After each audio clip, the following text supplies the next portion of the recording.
Good day mga ka-sounds, welcome back na naman sa ating panibagong video ngayon. So ngayon susubukan natin na mag-program dito sa ating DMX controller na ito na gamit yung ating LB150 na moving head. Bago tayo magsimula sa tutorial, make sure lang na naka DMX mode na yung inyong LB150 na ito. So ayan, naka-set na po siya sa 001. So meron po itong control panel, dito nyo lang po yan isi-set. Ngayon pakita ko lang muna sa inyo dito yung mga functions dito sa DMX. So yung number 1 po natin na slider, ito po yung kanyang left and right. So ngayon ayusin muna natin. Pwesto lang natin ng maigi. Ayan.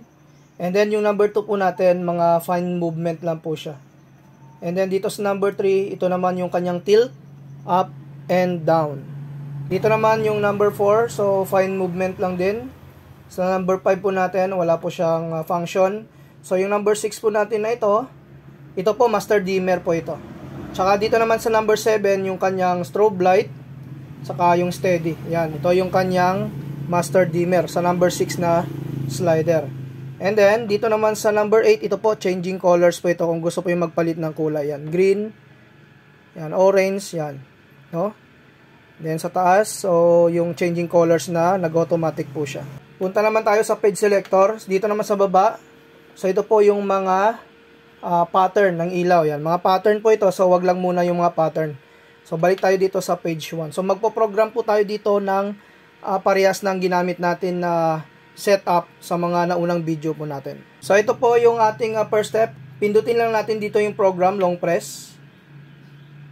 Ayan, makikita po ninyo sa kanyang monitor, may magbi-blink po dito na ilaw. So, ngayon, mag-i-start na po tayo sa paggawa ng program. So, yan, bali, in-adjust ko lang muna yung kanyang position. So, ganito, slide po tayo. Isang ganito. So, pag okay na sa inyo yung ganon, na posisyon ng moving head, so ngayon pindot tayo dito sa mid-add, scene 1. Tapos pindot tayo dito sa scene button 1. Ayan. Pumasok na yung ating program na yun. So, ngayon yung pangalawang program po natin. So, mag-change muna tayo ng kulay. So, yung pipiliin ko na kulay is color, yan po, yung kulay yellow. So, ngayon slide po ulit ako dito.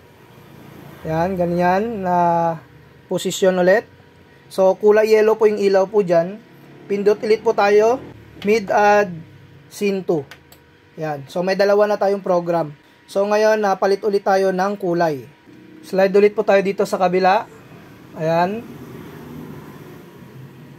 Add ulit po tayo. Mid-add scene 3. May tatlo na po tayo ditong nakaprogram. So, 4 lang na program yung gagawin ko dito. Change ulit po tayo ng kulay. So, kulay, ito pa, yung kulay pink.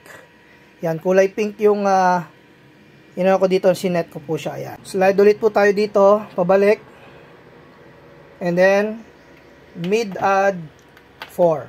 So, ayan, meron na po tayong 4 na program.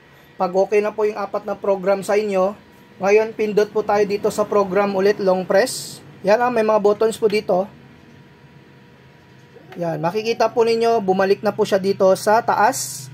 Nagbi-blink po siya. So, pag nagbi-blink po yan, pindutin nyo po yung blackout. Merong blackout po dito, pag pindot po ninyo, ayan, okay na po siya. So, meron na po tayong program. So, ngayon, i-check po natin yung mga program po natin. So, ito po yung mga program na ginawa ko kanina. So, check po tayo. Pindutin natin yung number 1. So, yan yung white. Number 2, yellow. Number 3, number 4. So, ganyan po yung paglaro-laro ng ating moving heads. Pag once po na gusto po niyo itong pagganahin, pindot tayo sa auto del. Ayan, yung kanyang automatic. So, sa speed control na kayong bahala mag-control kung gaano po siya kabilis yung movement po niya. Ayan. So, makita po ninyo, yan na po yung pinogram natin kanina. So, epektibo po yung ating pag-program po dito. So, sana naintindihan po ninyo yung aking pag-tutorial dito. So, hanggang dito na lang muna yung ating video tutorial po dito. Sa mga bagong nag-subscribe, huwag niyong kalimutan na i-hit yung notification bell button para sa mga video updates natin na i-upload. Maraming salamat mga ka-sounds.